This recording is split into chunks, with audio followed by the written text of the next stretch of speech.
Hi everyone, आज हम लोग शुरू करने जा रहे हैं क्लास 10th साइंस एनसीईआरटी के लाइफ प्रोसेस चैप्टर से एक्टिविटी 6.4 और 6.5 को। एक में एरोबिक रेस्पिरेशन के बारे में दिया गया है और दूसरे प्रैक्टिकल में एनारोबिक रेस्पिरेशन के बारे में दिया गया है।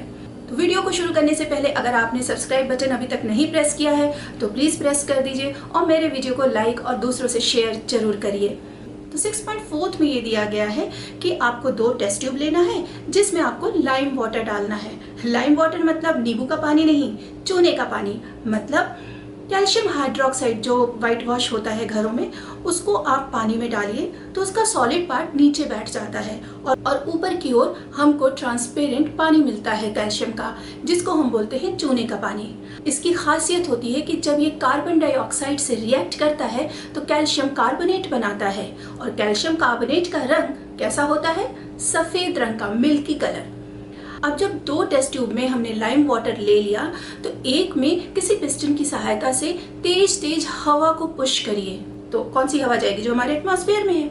वहीं दूसरे टेस्ट ट्यूब में आप किसी स्ट्रॉ को लेकर के या कोई बेंड पाइप लेकर के कस कस के फूंक मारिए।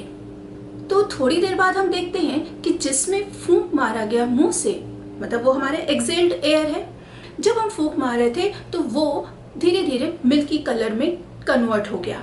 वहीं जिसमें हम पिचकारी से हवा भर रहे थे उसका कलर मिल्की नहीं हुआ। इससे क्या प्रूव होता है? हवा में आपको पता है कि कार्बन डाइऑक्साइड का परसेंटेज बहुत बहुत बहुत कम होता है, लेकिन वहीं जब हम लोग एक्सेल करते हैं, सांस बाहर छोड़ते हैं, उसमें हमारे शरीर में जितना भी कार्बन डाइऑक्साइड बना था ऑक्सीजन और ग्लूकोज के रिएक्शन के बाद, वो सब बाहर आता है उस मोमेंट में। तो अब इसमें क्या होगा कि कंसंट्रेशन जो है कार्बन डाइऑक्साइड का वो ज़्यादा होगा। तो यहाँ पे ये प्रूव होता है कि रेस्पिरेशन में जब हम लोग एक्सेल करते हैं तो उसमें कार्बन डाइऑक्साइड का कंसंट्रेशन ज़्यादा होता है। इसको हम बोलते हैं एरोबिक रेस्पिरेशन, जिसको हम डिटेल में थोड़ी देर बाद समझेंगे। अब देखो दूसरी एक्टिविटी 6.5, ये एनारोबिक रेस्पिरेशन का एग्जाम्पल है। एक टेस्ट ट्यूब में फ्रूट जूस ले लो। इस फ्रूट जूस में थोड़ा सा ईस्ट डाल दो।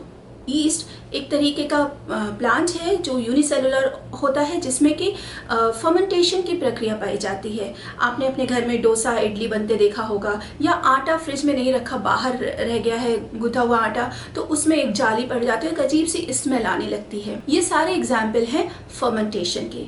ईस्ट यहाँ पे फर्मेंटेशन करता है। अब इस फ्रूट जूस में ईस्ट डालने के बाद आप उसको एक कॉर्क से ढक दीजिए जिसके अंदर थोड़ा सा होल हो। अब इससे एक बेंट पाइप को अटैच कर दिया। ये बेंट पाइप दूसरे टेस्ट ट्यूब से अटैच किया जिसमें भी एक कॉर्क से वो सील्ड था। इस टेस्ट ट्यूब में जो दूसरा टेस्ट ट्यूब है, इसमें भी हम लाइम वाटर ले लेंगे। थोड़ी देर बाद जैसे जैसे ये फर्मेंटेशन प्रोसेस बढ़ता जाता है, कार्बन डाइऑक्साइड जल्दी जल्दी बनता जाता है, हम देखते हैं कि जो दूसरा टेस्ट ट्यूब था जिसमें हम लोगों ने कैल्शियम वाटर लिया था, वो कन्वर्ट होता जाता है मिल्की वाइट कलर में। यहाँ ये प्रूव होता है कि ईस्ट, जिसमें कि एनारोबिक रेस्पिरेशन हो रहा था, उसमें भी कार्बन डाइऑक्साइड प्रोड्यूस हुआ। अब इसको थोड़ा और डिटेल में समझते हैं। ये जो हम बोल रहे थे एरोबिक रेस्पिरेशन और एनारोबिक रेस्पिरेशन, असल में एरोबिक रेस्पिरेशन कब होता है? जब ऑक्सीजन की प्रेजेंस में रेस्पिरेशन हो रहा हो, और एनारोबिक बोलते हैं जहां ऑक्सीजन की जरूरत नहीं है या बहुत कम होती है। अब हम लोग को पता है कि हमारे सेल में ग्लूकोज है जो हमें फूड से मिला, और ऑक्सीजन आ रही है जो हमने ब्रीदिंग के थ्रू ली। इसमें जब ऑक्सीजन और ग्लूकोज रिएक्ट करता है तो क्या देता है? कार्बन डाइऑक्साइड देता है। ग्लूकोज 6 कार्बन का एक मॉलिक्यूल है। ये पहले टूटता है पायरुवेट में। पायरुवेट 3 कार्बन का मॉलिक्यूल है, तो एक ग्लूकोज 2 पायरुवेट मॉलिक्यूल बनाता है। अब ये जो ग्लूकोज पायरुवेट में चेंज हुआ, ये हुआ प्रोसेस कहाँ पे? साइटोप्लाज्म में। अक्सर किस जगह पे कौन सा रिएक्शन हो रहा है ये एग्जाम में पूछा जाता है, जिसको ध्यान रखना कहाँ पे हुआ? साइटोप्लाज्म में। लेकिन पायरुवेट जब टूट रहा है कार्बन डाइऑक्साइड में, वाटर में, और एनर्जी दे रहा है, जिसको हम एरोबिक रेस्पिरेशन बोलेंगे, ये होता है सेल के एक ऑर्गेनेल जिसको बोलते हैं माइटोकॉन्ड्रिया। माइटोकॉन्ड्रिया में जाकर के ये सारा प्रोसेस होता है, एनर्जी मिलती है। इसीलिए माइटोकॉन्ड्रिया को हम लोग power house of the cell भी कहते हैं। हम लोगों में जो बड़े एनिमल्स हैं उसमें तो एरोबिक रेस्पिरेशन होता है, लेकिन जो बहुत छोटे यूनिसेलुलर एनिमल्स हैं, यूनिसेलुलर प्लांट्स हैं, इनमें एनारोबिक रेस्पिरेशन होता है, जो कि अभी हम लोगों ने फ्रूट जूस में ईस्ट के एग्जाम्पल से समझा। ईस्ट एक यूनिसेलुलर है, ये बर्ड्स बना बना के अपनी कॉलोनीज बना के रहते हैं। इनमें सिंपल डिफ्यूजन प्रोसेस से इनकी जो एनर्जी की रिक्वायरमेंट है वो पूरी हो सकती है। तो इसलिए इनके अंदर बहुत बड़े बड़े ऑर्गन्स और रिस्पिरेटरी सिस्टम नहीं होते, सिंपल डिफ्यूजन प्रोसेस से ये काम हो सकता है। तो इनको ऑक्सीजन की भी ज़रूरत नहीं होती, क्योंकि इनको बहुत कम क्वांटिटी में एनर्जी चाहिए। इसमें एनारोबिक रेस्पिरेशन होता है, जिसमें कि ऑक्सीजन की ज़रूरत नहीं होती। अब ये जो पायरुवेट है, ये एनारोबिक रेस्पिरेशन में ईस्ट जैसे प्लांट और एनिमल्स में दूसरे तरीके का प्रोडक्ट देगा। एनर्जी तो देगा, लेकिन ये एथेनॉल देगा। एथेनॉल एक तरीके का अल्कोहल है और कार्बन डाइऑक्साइड देगा। आपने महसूस किया होगा कि जब फर्मेंटेशन होता है आटे में, डोसे के बैटर में, तो एक अजीब तरह की स्मेल आती है। एक्चुअली वो अल्कोहल जो कि फॉर्म हो रहा है उसी की स्मेल होती है। अब एक और इंटरेस्टिंग बात, आपने देखा होगा कभी कभी हम लोग बहुत ज़्यादा थक जाते हैं, दौड़ते हैं, या जो एथलीट्स होते हैं वो दौड़ते हैं, तो काफ मसल में बहुत दर्द होने लगता है, पैरों के टिश्यूज जो है दर्द होने लगते हैं। ये दर्द जो लोकल होता है वो क्यों होता है?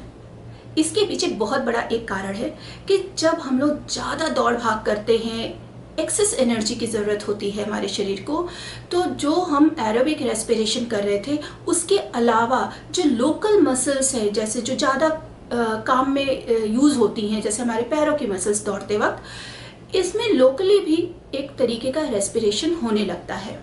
यहाँ पे ग्लूकोज डायरेक्ट बदल जाता है एनर्जी में और लैक्टिक एसिड में। अब ये जो एनर्जी रिलीज हुई है तो बहुत काम की है, लेकिन जो एसिड एक्यूमुलेट हो जाता है ये बहुत पेन करता है। इसीलिए जब आप धीरे धीरे रब करते हो, उस जगह पे मसाज होता है, तो वो पेन धीरे धीरे सबसाइड हो जाता है।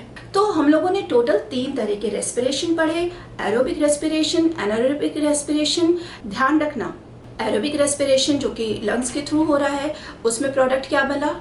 कार्बन डाइऑक्साइड, वाटर और एनर्जी। और जो ईस्ट में हो रहा था उसमें प्रोडक्ट क्या मिला? एथेनॉल, कार्बन डाइऑक्साइड और एनर्जी। और मसल्स में जो रेस्पिरेशन हो रहा है उसमें बना लैक्टिक एसिड। तो इन तीनों पॉइंट्स के डिफरेंस को आप अच्छे से नोट कर लीजिएगा। अब एक चीज़ ये आती है कि जब इस तरह का रेस्पिरेशन होता है तो एनर्जी बनती है। हम सबको पता है कि जितनी एनर्जी जिस वक्त बन रही है, सारा का सारा तुरंत हम लोग कंज्यूम नहीं करते।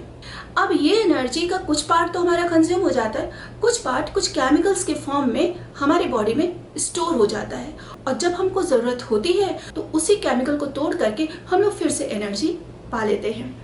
ये जो एनर्जी स्टोर होती है ये ATP के फॉर्म में स्टोर होती है, एडेनोसिन ट्राइफॉस्फेट। मतलब इसमें 3 फॉस्फेट ग्रुप है, और जब ये ट्राइफॉस्फेट टूटता है, जब हमको ज़रूरत होती है दोबारा एनर्जी की, तो ये ट्राइफॉस्फेट टूटता है, एडेनोसिन डाइफॉस्फेट बनाता है। मतलब एक फॉस्फेट ग्रुप टूटता है, जिससे बहुत सारी एनर्जी हमको फिर से मिलती है। तो ये एक तरीके का हमारा स्टोरेज सिस्टम हो गया एनर्जी का। तो आई होप कि आपको ये प्रैक्टिकल समझ में आया होगा। फिर से कह रही हूँ, ज़्यादा से ज़्यादा बच्चों को शेयर कर दो, मेरे चैनल को सपोर्ट करिए। मिलते हैं नेक्स्ट वीडियो में। नेक्स्ट वीडियो में हम लोग रेस्पिरेशन के पूरा प्रोसेस को डिस्कस करेंगे। Keep watching. जय हिंद।